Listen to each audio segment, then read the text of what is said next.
What's up guys? Ngayon po may panibago tayong tutorial about sa Rossi Chariot, ano? Alamin natin kung saan ang sira sa backhorn. Kasi may backhorn po siya, no? So ito po ang switch ng backhorn niya. Yan. So basic lang to. Tapos yung backhorn niya, syempre andun sa likod. Makikita natin. Kaya nga bako. Ayan, yan. Yung bilog na yon, yan ang tumutunog niya pag i-atras nyo. Yan po ang horn niya. So paano natin malalaman kung ano ang problema niya, yung switch or yung horn niya? So ganito lang ka-basic, ano? Ang paano natin malaman kung sira na yung switch niya or yung horn niya. Ngayon, patayin muna natin makina. Yan. So ayan, naka-on po ang susi natin. Yan.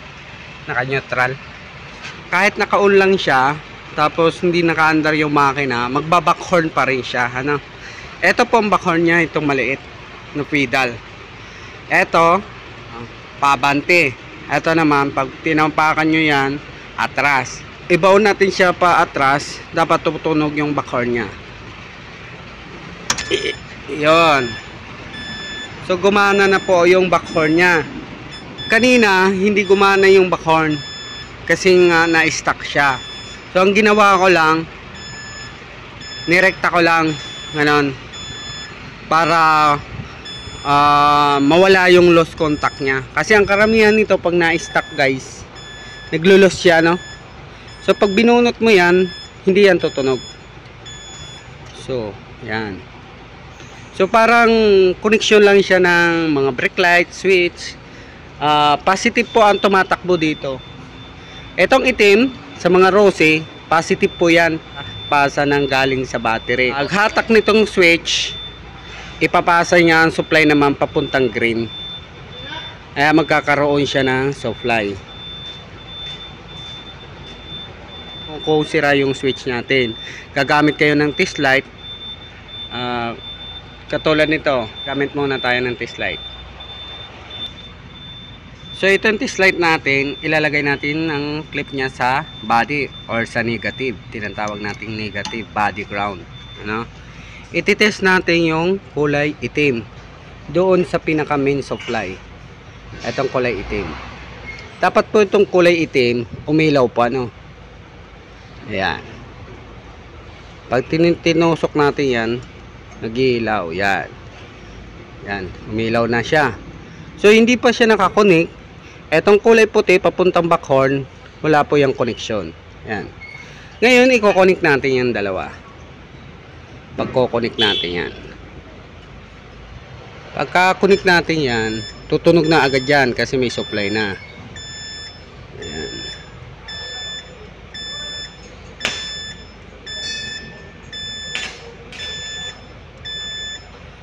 Ayun, naipasok na natin.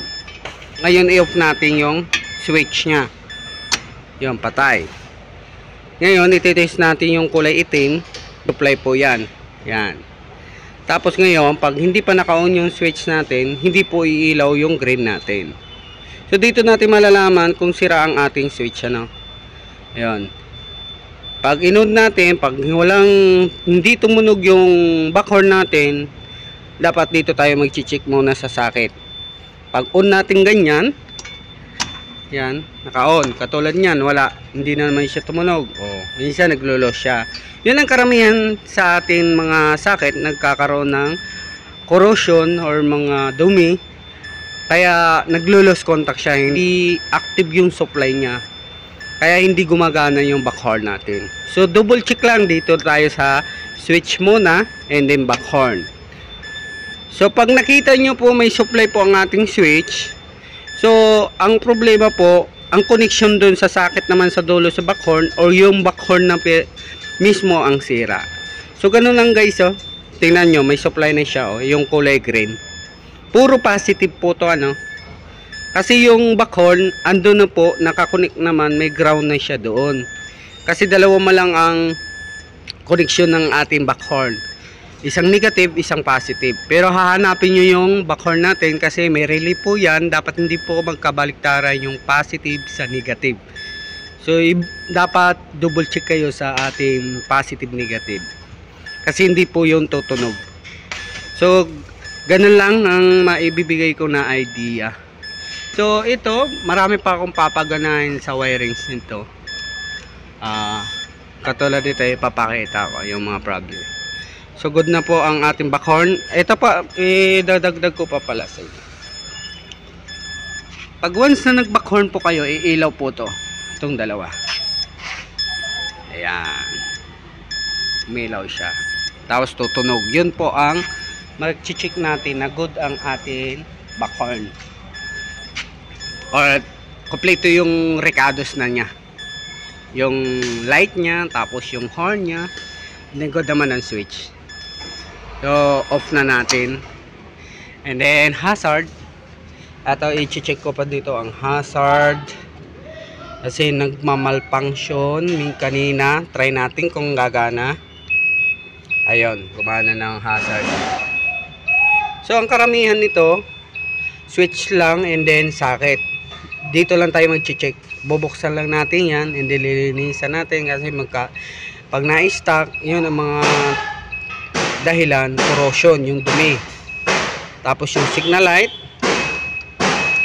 single, and then kanan.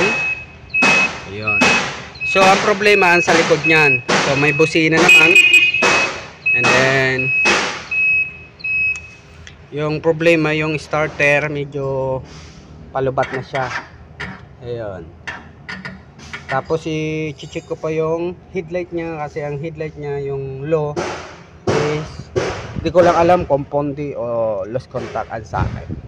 So yun lang guys ang maituturo ko muna sa ganito, sa backhorn natin, kung paano natin i-check na tamang proseso sa pagwa-wirings natin. Matagal po to na stock. So ngayon, umaandar na siya. Kaso, chuchunapin ko pa. Kakalinis ko lang ng carb. Good naman ang carb niya. Yun. Sana makakatulong itong konting idea ko pag about sa pag-wirings natin sa backhorn sa Chariot 175. So, once again, maraming salamat po.